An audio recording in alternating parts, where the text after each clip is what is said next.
다 함께 사도신경으로 신앙 고백하시겠습니다. 나는 전능하신 아버지 하나님, 천지의 창조주를 믿습니다. 나는 그의 유일하신 아들, 우리 주 예수 그리스도를 믿습니다. 그는 성령으로 잉태되어 동정녀 마리아에게서 나시고 본디오 빌라도에게 고난을 받아 십자가에 박혀 죽으시고 장사된 지 사흘 만에 죽은 자 가운데에서 다시 살아나셨으며 하늘에 오르셔 전능하신 아버지 하나님 우편에 앉아 계시다가 거기로부터 살아있는 자와 죽은 자를 심판하러 오십니다. 나는 성령을 믿으며 거룩한 공교회와 성도의 교제와 죄를 용서받는 것과 몸의 부활과 영생을 믿습니다. 아멘. 우리 함께 찬송가 543장, 이전 찬송 342장 함께 찬양하시겠습니다. 어려운 일 당할 때 나의 믿음 적으나 의지하는 내 주를 더욱 의지합니다. 세월 지나갈수록 의지할 것뿐일세 무슨 일을 당해도 예수 의지합니다. 성령께서 내 마음 밝히 비춰주시니 인도하심 따라서 주만 의지합니다. 세월 지나갈수록 의지할 것뿐일세 무슨 일을 당해도 예수 의지합니다. 밝을 때의 노래와 어두울 때의 기도로 위태할 때 도움을 주께 간구합니다. 세월 지나갈수록 의지할 것뿐일세 무슨 일을 당해도 예수 의지합니다.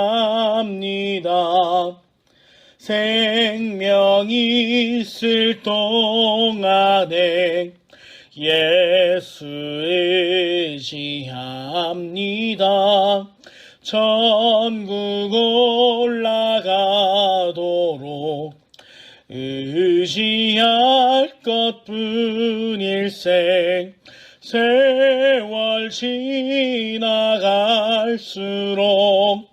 의지할 것뿐일세 무슨 일을 당해도 예수 의지합니다. 아멘. 우리 함께 기도하시겠습니다. 하나님, 우리의 인생에 하나님께서 우리의 왕이시며 우리의 주인이시며 우리의 아버지 되심을 고백합니다. 주님을 바라보며 주님께 나아가는 믿음을 우리에게 허락하여 주시며 주님을 바라보는 믿음으로 살아갈 수 있도록 인도하여 주시옵소서. 주님께서 우리의 인생을 이끌어 나가시길 간절히 소망하며 우리 인생 가운데 찾아오는 수많은 어려움과 고통들, 고난들 가운데서도 그 모든 고통과 순간들을 아시며 우리를 더욱더 단단히 연단시켜 나가시는, 그리고 더욱더 신앙의 자리로 우리를 이끌어 나가시길 원하시는 주님의 그 부르심의 은혜 가운데에서 우리가 정금과 같이 단련되어 나아갈 수 있도록 붙잡아 주시옵소서. 이러한 소망 가운데 우리의 인생을 나아가길 원하오니 주님, 우리의 연약함이 더욱더 강하여지게 하시고 우리의 연약함이 굳건하여지게 하시며 우리의 가난함이 부유해지게 하시며 우리의 모든 삶이 하나님의 은혜 안에서 풍성하여지게 하여 주시옵소서. 오늘도 주님께 우리의 삶을 맡겨드립니다. 고통당하고 있는 모든 순간을 주님께 맡겨드리오니 주님 이 순간 이 시간 어려움 속에 있는 모든 환우들과 세계의 열방을 주님 불쌍히 여겨주시며 회복시켜주시고 주님의 은혜를 발견할 수 있는 기쁨을 허락하여 주시옵소서. 거룩하신 예수 그리스도의 이름으로 간절히 기도하옵나이다. 아멘. 제23장. 욥이 대답하여 이르되 오늘도 내게 반항하는 마음과 근심이 있나니 내가 받는 재앙이 탄식보다 무거웁니다. 내가 어찌하면 하나님을 발견하고 그의 처소에 나아가랴. 어찌하면 그 앞에서 내가 호소하며 변론할 말을 내 입에 채우고 내게 대답하시는 말씀을 내가 알며 내게 이루시는 것을 내가 깨달으랴. 그가 큰 권능을 가지시고 나와 더불어 다투시겠느냐? 아니로다. 도리어 내 말을 들으시리라. 거기서는 정직한 자가 그와 변론할 수 있은즉 내가 심판자에게서 영원히 벗어나리라. 그런데 내가 앞으로 가도 그가 아니 계시고 뒤로 가도 보이지 아니하며 그가 왼쪽에서 일하시나 내가 만날 수 없고 그가 오른쪽으로 돌이키시나 배울 수 없구나. 그러나 내가 가는 길을 그가 아시나니 그가 나를 단련하신 후에는 내가 순금같이 되어 나오리라. 내 발이 그의 걸음을 바로 따랐으며 내가 그의 길을 지켜 치우치지 아니하였고 내가 그의 입술의 명령을 어기지 아니하고 청한 음식보다 그의 입의 말씀을 귀히 여겼도다. 그는 뜻이 일정하시니 누가 능히 돌이키랴. 그의 마음에 하고자 하시는 것이면 그것을 행하시나니 그런즉 내게 작정하신 것을 이루실 것이라. 이런 일이 그에게 많이 있느니라. 그러므로 내가 그 앞에서 떨며 지각을 얻어 그를 두려워하리라. 하나님이 나의 마음을 약하게 하시며 전능자가 나를 두렵게 하셨나니 이는 내가 두려워하는 것이 어둠 때문이나 흑암이 내 얼굴을 가렸기 때문이 아니로다.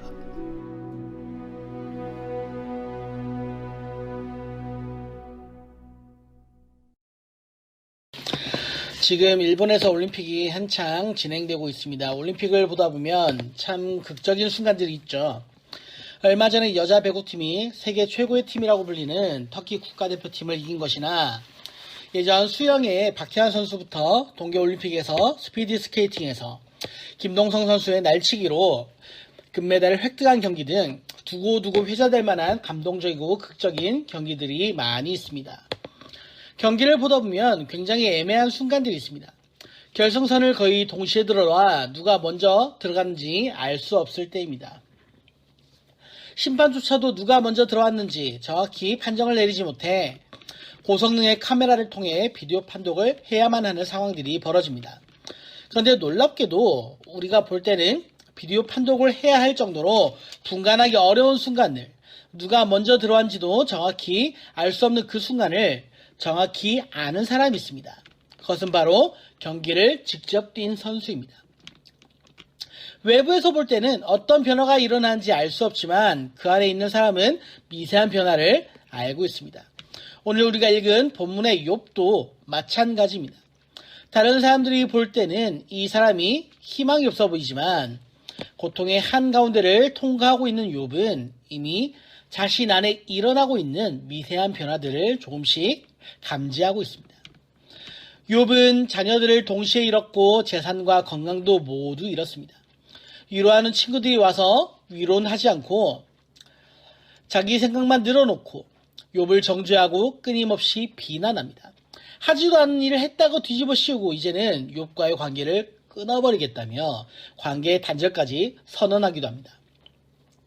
그는 이렇게 정말 큰 어려움과 고통 한가운데를 지나고 있습니다. 여기서 어떻게든 벗어나 보려고 발버둥치고 애쓰고 노력해보지만 전혀 희망이 보이지 않습니다. 하지만 23장의 말씀까지 오면서 욥은 조금씩 변해오고 있고 하나님께서 그에게 희망을 던져주고 있는 것을 볼 수 있습니다. 19장에서는 내가 육체 밖에 서서 그의 영광과 얼굴을 볼 것이라고 그의 믿음을 간증하고 고백을 했습니다. 거기서부터 그는 희망을 찾아가기 시작합니다. 23장의 말씀을 보면 그 희망이 조금씩 구체화되어 나타나기 시작합니다. 희망 이전에 그는 자신의 절망에 대하여 이렇게 말합니다. 8절과 9절까지의 말씀을 함께 보도록 하겠습니다. 그런데 내가 앞으로 가도 그가 아니 계시고 뒤로 가도 보이지 아니하며 그가 왼쪽에서 일하시나 내가 만날 수 없고 그가 오른쪽으로 돌아키시나 배울 수 없구나. 아무리 둘러보아도 하나님을 만날 수가 없었다는 고백입니다.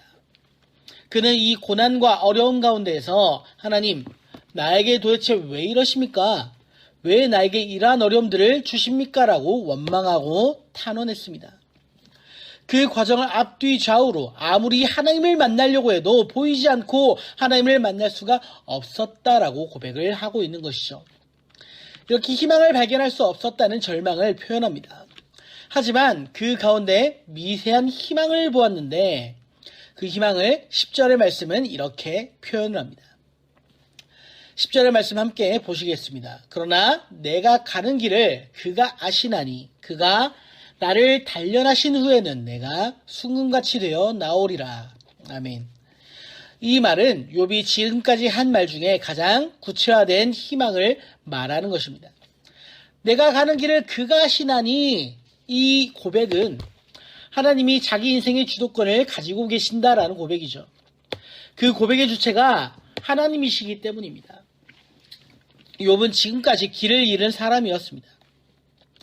1장에서 큰 고난을 당해 22장까지 올 때까지 그가 어디 서 있는 것인지 도대체 어디로 가야 할지 전혀 모르는 길을 잃은 상태였습니다. 하지만 23장에서는 나는 모르지만 그가 아신다 고백을 하고 있는 것입니다. 인생의 주도권이 하나님에게 있다는 고백입니다. 나는 아직까지 어디로 가야 할지 모르지만 하나님은 알고 계신다. 어렴풋한 희망이지만 하나님께서는 길을 알고 계신다라는 고백을 드렸습니다. 인생의 주도권이 나에게 있지 않고 하나님께 있다는 고백에서부터 새로운 길을 출발하고 있는 것입니다. 또 10절에서 우리가 눈여겨보아야 할 것은 그가 나를 연단하고 단련시키신다라는 고백입니다. 지금 그가 당하고 있는 고통을 죄로 인한 고통이 아닙니다. 죄의 결과에 따른 인과응보라고 말하지 않습니다. 이것은 하나님의 연단과 훈련이라고 말합니다. 이 훈련의 시작을 하나님이 시작하신 것이라면 분명히 그 끝도 하나님이 끝내실 것이다 라는 희망을 함께 가졌습니다. 우리가 인생을 살아가면서 겪는 이 모든 고통스러운 순간들이 하나님이 나를 훈련시키시는 연단의 시간이라고 생각하면 이 순간을 훨씬 건너가기 쉬운 시간이 될 것입니다. 훈련은 반드시 끝이 있기 때문이죠. 시작하신 이가 끝을 내고 시작하신 이가 훈련의 결과를 보시기 때문입니다. 욥은 이 끝을 모르는 어려움 가운데 이것도 하나님께서 나를 연단시키시는 과정이라는 희망을 발견했습니다. 10절에서 그가 말하는 것은 이 모든 시간들이 끝나면 나는 정금과 같이 순금과 같이 되어 나올 것이다 하는 확신입니다. 자신이 지금은 비록 비참한 시간을 보내고 있지만 시간이 지나면 정결한 인생이 되어 나올 것이다 라는 기대감을 가지고 있습니다. 어떻게 이러한 어려움 가운데 이러한 기대를 가질 수가 있습니까? 그 인생의 주도권이 하나님께 있다라고 여겼기 때문이죠. 이에 욥은 하나님 앞에서 새로운 소망을 가지고 다른 인생을 살아가게 될 것입니다. 오늘 우리의 인생에도 하나님께서 주도권을 가지시고 우리의 삶을 이끌어 나가시는 이 믿음의 고백이 있기를 소망합니다. 우리가 당하고 있는 이 많은 어려움들과 고통들을 하나님께서 아신다라는 고백이 우리에게 필요한 때입니다. 하나님이 나를 연단하고 훈련시킨다는 하나님 중심의 신앙이 있다면 오늘보다 내일이 더 나은 순금 같은 인생이 될 것입니다. 이러한 소망 가운데에서 믿음으로 살아가시는 거룩한 주님의 백성들이 다 되시기를 간절히 축복합니다. 아멘. 주기도문으로 예배를 마치도록 하겠습니다. 하늘에 계신 우리 아버지, 아버지의 이름을 거룩하게 하시며 아버지의 나라가 오게 하시며 아버지의 뜻이 하늘에서와 같이 땅에서도 이루어지게 하소서. 오늘 우리에게 일용할 양식을 주시고 우리가 우리에게 잘못한 사람을 용서하여 준 것 같이 우리 죄를 용서하여 주시고 우리를 시험에 빠지지 않게 하시고 악에서 구하소서. 나라와 권능과 영광이 영원히 아버지의 것입니다. 아멘.